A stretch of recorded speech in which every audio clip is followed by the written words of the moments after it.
Bunga di Batu Cadas. Audiobook, novel silat. Cerita, Esa Mintarja. Jilid 77. Pergilah, tetapi kau harus berhati-hati. Mungkin wara-wara ini memang satu jebakan, agar kau berada di sekitar Istana Ranakusuman atau di daerah tertentu yang mungkin akan kau datangi. Di antaranya adalah Istana Sinduratan, pesan Ki Wandawa. Juiring pun kemudian mempersiapkan dirinya. Ia memang harus berhati-hati sekali. Benturan-benturan kecil antara pasukan Pangeran Mangkubumi dengan Kumpeni dan prajurit Surakarta yang terjadi di beberapa tempat, membuat para prajurit Surakarta itu semakin ketat mengawasi keadaan. Aku akan ikut bersamamu Kakang, Arum mulai merengek. Perjalanan ini sangat berbahaya, jawab Juiring. Tetapi aku akan dapat mengetahui, apakah kau boleh masuk ke Istana Sinduratan atau tidak, desis Arum. Bagaimana mungkin, sahut Buntal. Aku akan mendahului kalian memasuki istana itu. Aku dapat saja membawa dagangan apapun juga. Kau tidak akan dapat mengulangi caramu. Jika di sekitar istana itu ada beberapa orang pasukan sandi dari Surakarta dan orang-orang upahan Kumpeni, mereka akan segera mengenalmu. Tetapi tidak terhadapku, berkata Arum. Buntal mengerutkan keningnya. Tetapi Juiring pun kemudian mengangguk-angguk. Desisnya, ada juga baiknya. Ki, kau mau menjual apa yang pantas kau bawa masuk ke Istana Sinduratan? Apa saja? Mungkin sayuran. Mungkin juga tikar pandan atau ramuan jamu. Mangir atau lulur, jawab Arum, ayah Danatirta tentu akan dapat membuatnya. Akhirnya mereka sepakat untuk segera berangkat ke Surakarta dengan cara yang telah mereka setujui. Mereka memasuki kota ketika matahari mulai naik di hari berikutnya. Waktunya memang sudah dekat dengan batas yang diberikan oleh para pemimpin di Surakarta. Juiring pun kemudian menjadi semakin cemas ketika ia mengetahui bahwa tuntutan para pemimpin pasukan berkuda itu telah berkembang. Bukan saja Juiring, tetapi juga para pengikutnya, terutama bekas prajurit pasukan berkuda yang berpihak kepada Pangeran Mangkubumi. Dengan membawa ramuan obat-obatan, Arum berjalan di depan. Di belakangnya Buntal dan Juiring berjalan seolah-olah tidak menghiraukan gadis itu sama sekali. Dengan segala cara Juiring berusaha untuk menyamarkan wajahnya. Dengan goresan-goresan kecil, pada bibir dan pelupuk matanya, ia sudah nampak berubah. Juga karena pakaiannya yang lusuh dan kakinya yang agak timpang. Bahkan kadang-kadang Buntal harus tertawa sendiri melihat sikap Raden Juiring itu.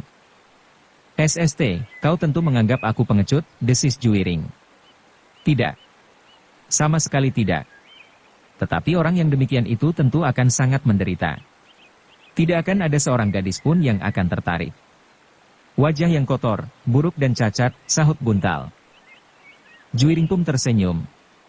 Ia harus mempertahankan sikapnya sebagai seorang yang agak timpang, meskipun hanya sedikit.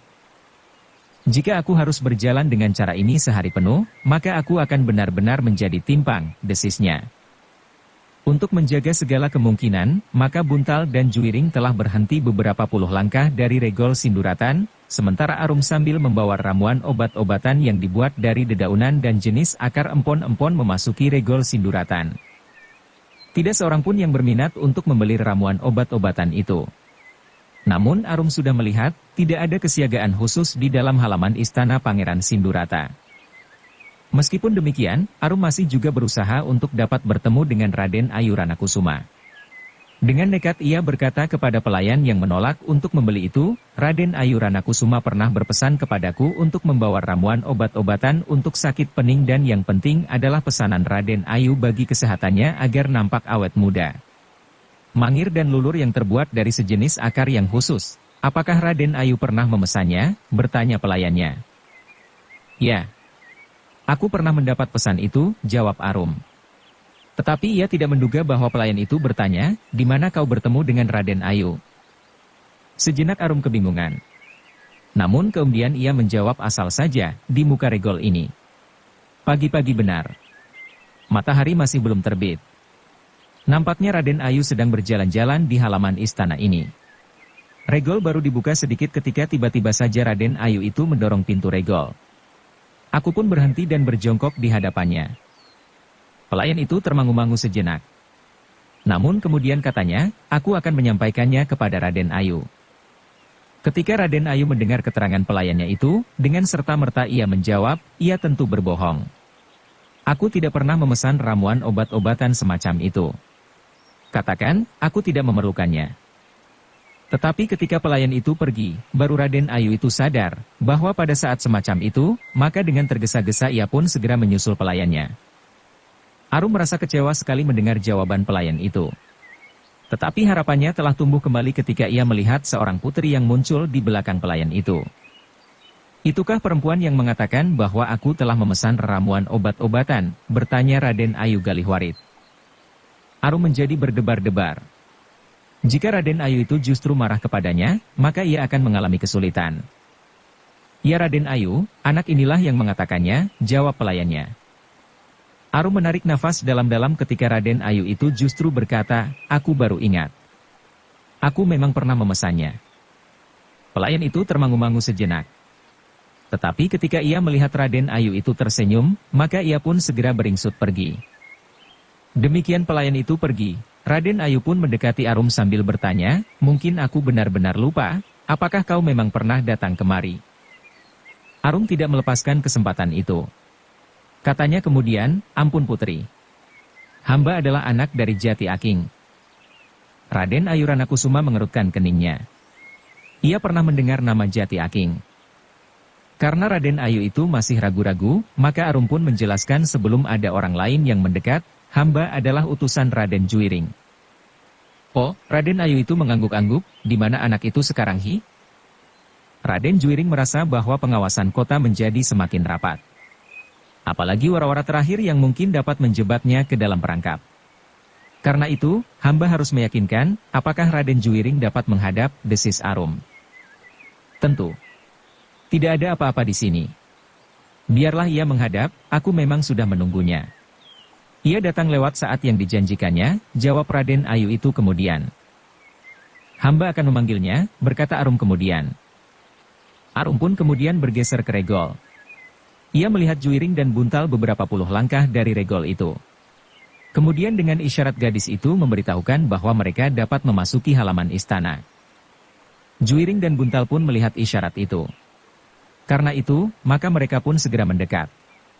Di luar regol keduanya pun tidak melihat sesuatu yang mencurigakan. Ketiga anak Jati Aking itu telah dibawa ke serambi belakang sambil berjalan. Raden Ayu itu berkata, seandainya prajurit Surakarta dan kumpeni ingin menjebakmu, aku kira tidak akan berada di sekitar tempat ini Juiring, karena di dalam pengertian mereka, aku sangat membencimu seperti yang terjadi sebelum aku diusir dari istana Ranakusuman oleh Pangeran Ranakusuma.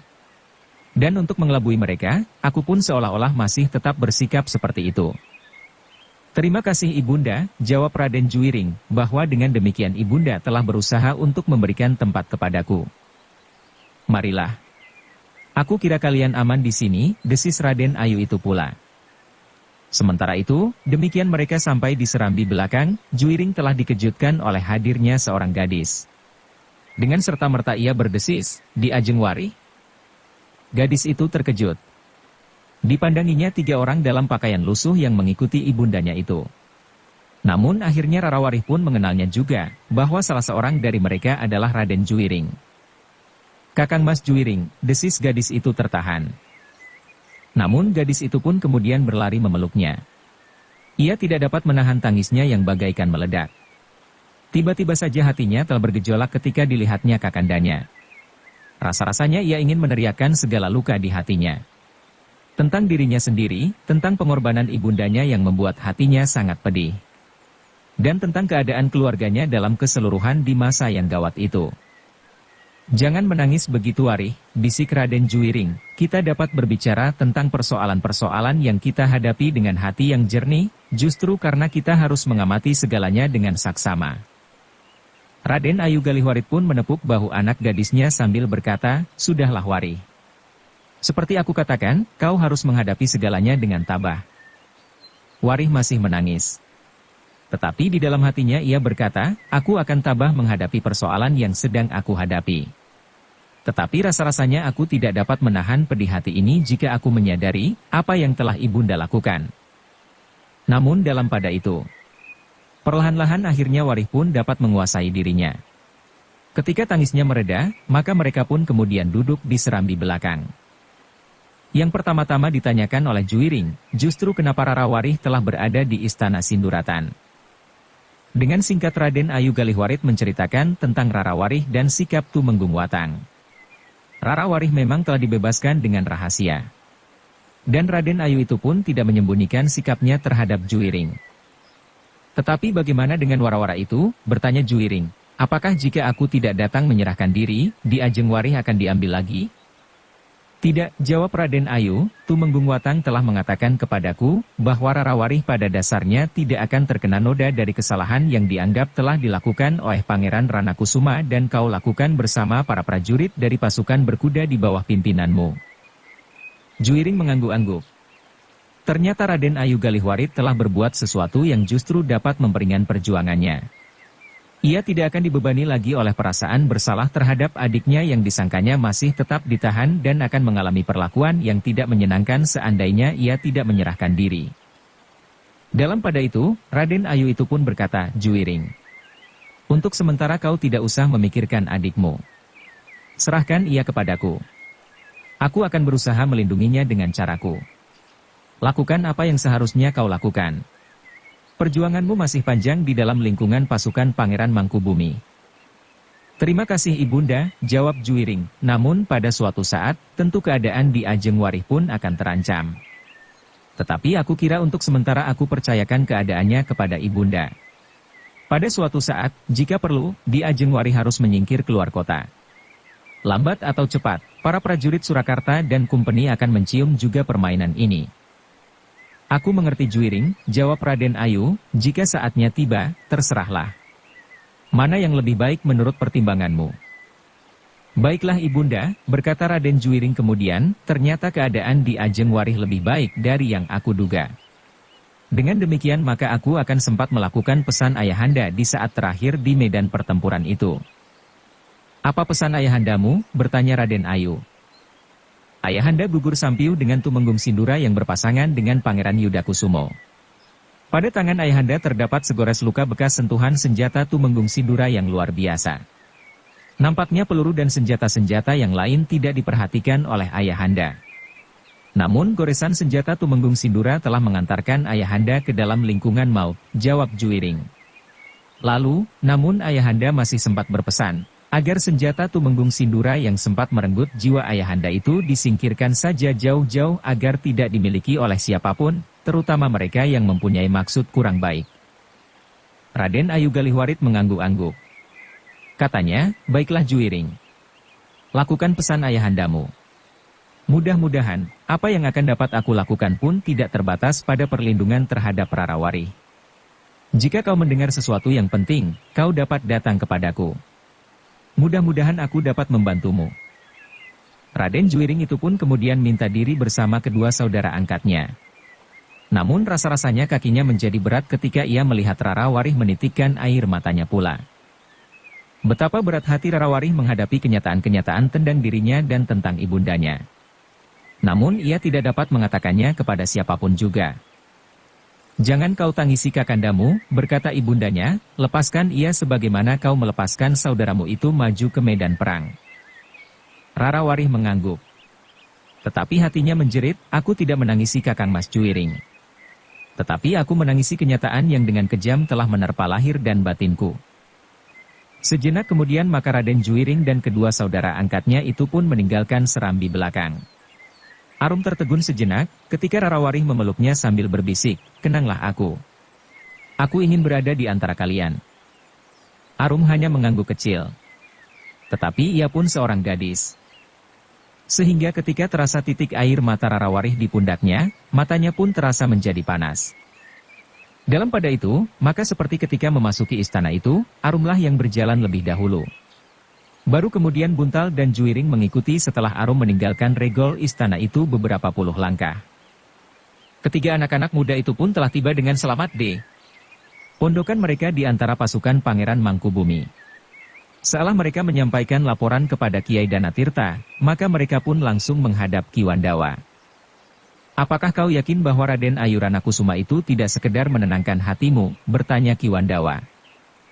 Menilik bahwa Rarawari benar-benar sudah berada di Istana Sinduratan, maka Ibunda Galihwarit tentu, berkata sebenarnya, jawab Raden Juwiring. Atau jika Ibunda Galihwarit terlibat dalam satu usaha menangkap aku, maka itu tentu sudah dilakukannya. Ki Wandawa mengangguk-angguk. Katanya, syukurlah. Jika demikian maka Raden Ayu itu justru akan dapat menjadi salah satu tempat untuk mendapatkan bahan dan keterangan tentang keadaan di dalam kota Surakarta. Aku percaya kepada Ibunda Galihwarit, berkata Raden Juwiring, agaknya penyesalan yang sangat telah merubah segala-galanya. Hal itu memang mungkin sekali terjadi. Raden Ayu Galihwarit telah kehilangan anak laki-lakinya. Kemudian suaminya, apapun sebabnya, sahut Ki Wandawa. Dalam pada itu, maka Juwiring pun telah memberitahukan kepada Ki Wandawa bahwa ia ingin melaksanakan perintah ayahandanya yang terakhir, menyingkirkan keris yang dianggap oleh ayahandanya akan dapat menumbuhkan kesulitan justru karena keris itu adalah keris yang berbahaya. Menurut ayahandanya keris itu tentu masih akan menuntut korban demi korban, justru orang-orang yang tidak dapat dilukai oleh jenis senjata yang lain, karena keris itu memiliki kekuatan yang luar biasa. Ayahanda Pangeran Ranakusuma telah gugur oleh goresan keris itu, berkata Juwiring. Ya, jawab Ki Wandawa, aku sudah mendengarnya. Memang mengejutkan bahwa hanya oleh segores luka kecil Pangeran Ranakusuma gugur di peperangan. Menurut kabar yang tersebar dari mulut ke mulut, peluru pun tidak dapat melukainya dan apalagi merenggut hidupnya, namun kemudian Ki Wandawa berkata, tetapi kenapa Pangeran Ranakusuma tidak lebih baik berpesan, agar keris itu dapat kau pergunakan? Bukankah dengan demikian kau akan dapat melawan orang-orang yang menurut kepercayaan orang lain tidak dapat dilukai dengan apapun juga? Raden Juwiring menggeleng. Jawabnya, aku masih belum yakin akan keteguhan pribadiku. Mungkin keris itu memiliki kekuatan yang luar biasa sehingga dapat mempengaruhi pribadiku sehingga menimbulkan akibat yang kurang baik bagiku sendiri. Ki Wandawa mengerutkan keningnya. Dicobanya untuk mengingat apa yang dikenalnya pada seseorang yang bernama Ki Tumenggung Sindura. Namun Ki Wandawa tidak banyak mengetahui tentang orang itu, meskipun ia pernah mendengar kebesaran namanya. Tetapi agaknya Ki Wandawa tidak ingin mengecewakan Raden Juwiring. Taun kemudian menyerahkan hal itu kepada anak muda itu untuk menentukan sikap. Namun ia berpesan, tetapi kau harus berusaha menyesuaikan dirimu Raden. Jika kau benar-benar akan berangkat ke Gunung Lawu, maka aku harap memberitahukan lebih dahulu kepadaku kepastian waktu. Aku berpendapat bahwa lebih baik Raden melakukan setelah waktu yang dijadikan batasan saat penyerahanmu itu lewat. Mungkin ada satu perkembangan baru yang menuntut perhatianmu atas adikmu yang berada di bawah perlindungan ibundanya itu. Raden Juwiring mengangguk-angguk. Agaknya ia memang harus menunggu sampai hari terakhir. Dalam pada itu, suasana benar-benar menjadi semakin panas. Kumpeni telah bergerak di beberapa tempat bukan saja untuk menghadapi langsung Pangeran Mangkubumi. Tetapi perlawanan telah menjadi semakin meluas di seluruh daerah Surakarta. Namun sejalan dengan itu, maka Kumpeni pun telah mengambil tindakan yang sangat menyakiti hati rakyat Surakarta. Dengan kasar Kumpeni memaksa rakyat untuk menyatakan tanda takluk. Bahkan sampai ke daerah yang paling miskin sekalipun, tanda takluk itu harus diberikan. Di rumah-rumah yang besar dan kecukupan Kumpeni mengambil sendiri apa yang disebutnya sebagai upeti dan tanda takluk itu. Pendok emas, permata dan perhiasan-perhiasan. Namun mereka yang tidak memilikinya, Kumpeni mempunyai cara tersendiri. Orang-orang miskin itu harus menyusun kelompok-kelompok kecil pada setiap padukuhan. Setiap kelompok yang terdiri dari paling banyak 25 orang itu harus menyerahkan satu tanda takluk. Sebuah pendok emas. Kami orang-orang miskin tuan, keluh orang-orang itu, kami tidak mempunyai sesuatu yang dapat kami berikan sebagai tanda takluk itu. Tidak ada yang dapat kami jual dan tidak ada yang dapat kami tukarkan. Tetapi Kumpeni itu sama sekali tidak menghiraukannya. Mereka memberikan waktu 10 hari bagi orang-orang yang paling miskin. Jika kelompok-kelompok kecil mereka tidak dapat menyerahkan satu pendok emas, maka mereka akan dihukum menurut hukum Kumpeni. Hukum peperangan. Tetapi bagaimana kami dapat memenuhinya, tangis orang-orang miskin itu. Itu urusanmu, jawab seorang prajurit Kumpeni yang garang, berkumis panjang dengan pedang di tangan, atau minta saja kepada orang yang sudah berkhianat itu. Siapa? Kepada siapa? Bertanya orang-orang miskin itu. Pangeran Mangkubumi. Mintalah kepadanya atau kepada siapa saja. Aku tidak peduli. 10 hari lagi, aku akan datang mengambil pendok itu. Kumpeni sama sekali tidak mau tahu kesulitan rakyat kecil itu. Jika mula-mula mereka mengambil jika mereka menemukannya di rumah-rumah yang besar dan berkecukupan, maka kemudian mereka sudah memaksa orang-orang miskin untuk berusaha menyediakan. Sementara itu, orang-orang miskin itu pun menjadi kebingungan. Mereka tidak mempunyai alasan apapun juga yang dapat diberikan kepada kumpeni. Memang semua ini kesalahan Pangeran Mangkubumi, berkata salah seorang dari orang-orang miskin itu. Kenapa Pangeran Mangkubumi? Bertanya kawannya, justru Pangeran Mangkubumi ingin membebaskan kita dari pemerasan seperti ini. Jika Pangeran Mangkubumi tidak memberontak, maka kita tidak harus memberikan tanda takluk itu? Jawab orang pertama. Kau bodoh. Jika kumpeni itu lebih lama berada di Surakarta, ia tidak hanya minta tanda takluk berupa pondok emas. Tetapi segalanya yang ada pada kita akan dimintanya. Sawah, ladang, pekarangan dan akhirnya kita semua akan menjadi budak-budak yang tidak berarti, jawab yang lain. Itu pikiran yang sangat picik, jawab orang pertama, mereka datang untuk memberikan kebahagiaan hidup kepada kita. Mereka adalah perampok yang maha besar. Bukankah kita kadang-kadang mengumpati pencuri yang mengambil seekor ayam di kandang kita? Nah, apa yang diambil kompeni dari kita? Perampok hanya memaksa membawa apa yang dapat mereka bawa. Tetapi maha perampok ini telah memaksa kita menyediakan barang-barang yang akan mereka rampok, jawab yang lain. Namun perselisihan itu justru telah berkembang. Sebagian dari rakyat Surakarta menganggap sumber kesalahan adalah Pangeran Mangkubumi yang telah memberontak. Namun, sebagian yang lain semakin merasa bahwa mereka memang memerlukan perlindungan dari kekuasaan golongan yang mereka anggap sebagai perampok yang tidak terlawan kehendaknya. Peristiwa-peristiwa semacam itu tidak luput dari perhatian Pangeran Mangkubumi. Sikap yang sangat licik dari kumpeni itu membuat Pangeran Mangkubumi sangat berprihatin. Ia semula tidak menduga bahwa kelicikan orang asing itu benar-benar tanpa perasaan perikemanusiaan sama sekali. Orang-orang asing yang menganggap dirinya sebagai manusia yang memiliki kelebihan dalam peradaban. Yang mengatakan bahwa kedatangannya di negeri ini justru untuk mengembangkan ilmu yang mereka punyai bagi kesejahteraan umat manusia. Sebagaimana halnya yang dilakukan oleh kumpeni dan prajurit Surakarta atas Raden Juiring. Mereka tanpa malu-malu telah menangkap seorang gadis yang sama sekali tidak tahu menahu tentang persoalan ayahanda dan kakandanya. Namun ia sudah disekap sebagai taruhan. Tetapi masalah yang dialami oleh Raden Juiring itu telah sampai pula kepada Pangeran Mangkubumi. Dengan nada datar ia berkata kepada Ki Wandawa yang memberikan laporan kepada pangeran itu, syukurlah. Mudah-mudahan Rarawarih benar-benar tidak mengalami kesulitan untuk seterusnya. Dengan berdebar-debar Juiring menunggu hari terakhir dari batas waktu yang diberikan kepadanya, sebagaimana orang-orang miskin itu pun dengan berdebar-debar dan gelisah berusaha mengumpulkan uang di antara kelompok-kelompok mereka. Sebenarnya lah ketidakadilan telah menjalar dan membakar sendi-sendi kehidupan di Surakarta. Sementara orang-orang miskin itu diperas oleh kumpeni untuk menyerahkan upeti sebagai tanda takluk agar mereka tidak dianggap ikut serta memberontak, maka di Surakarta sendiri kumpeni telah membagikan barang-barang yang mewah kepada para pemimpin pemerintahan dan para senapati. Seolah-olah kumpeni itu datang ke Surakarta dengan hadiah yang melimpah dari kerajaan mereka di seberang lautan. Mereka menjelajahi benua dan samudra dengan niat khusus datang ke Surakarta untuk memberikan tanda persahabatan yang tidak ternilai harganya. Ketika seorang Demang mengumpati para pemimpin Surakarta yang bodoh dan mudah dikelabuhi itu, kawannya, juga seorang Demang yang berada di dalam lingkungan pasukan Pangeran Mangkubumi berkata, "Tidak Kakang. Orang-orang Surakarta tidak sebodoh itu. Mereka bukan orang-orang berjiwa tumpul dan sama sekali tidak tahu bahwa kumpeni telah menipu mereka. Tetapi sebagaimana seseorang yang terkena suap, maka para pemimpin yang berpihak kepada kumpeni itu menjadi pura-pura bodoh dan tidak tahu. Sebenarnya mereka mengerti tingkah laku kumpeni di negeri ini. Tetapi justru karena ketamakan mereka itulah, maka mereka lebih senang disebut bodoh dan tidak mengerti bahwa kumpeni telah mengadu domba di antara mereka dengan rakyat Surakarta sendiri." Kawannya mengangguk-angguk. Katanya, "Nampaknya memang begitu. Kau benar. Adi nampaknya memandang keadaan dari sudut yang lebih baik dari tanggapanku. Ternyata akulah yang bodoh." bukan para pemimpin dan para senapati di Surakarta.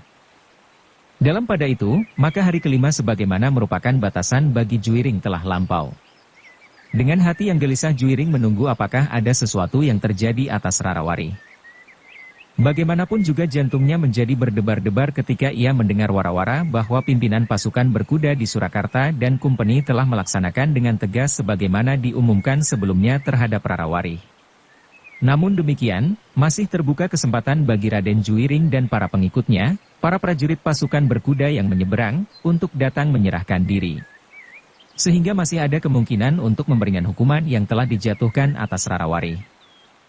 Jika ibundamu telah berjati untuk melindungi adikmu itu, maka ia akan melakukannya, berkata Ki Wandawa, karena pada umumnya seseorang yang keras hati seperti ibundamu itu, juga seorang yang bertanggung jawab. Tetapi apakah aku diperkenankan untuk membuktikannya sehingga aku benar-benar yakin akan keselamatannya, beritanya Juiring. Ki Wandawa tidak berkeberatan. Dengan cara seperti yang pernah dilakukan bersama Buntal dan Arum, Raden Juiring dapat meyakinkan dirinya bahwa wara-wara itu hanya sekedar usaha untuk mengelabuinya, karena Rarawari masih tetap berada di Istana Sinduratan. Bersambung ke jilid 78. Dukung kami dengan subscribe, follow, like, komen dan share. Terima kasih.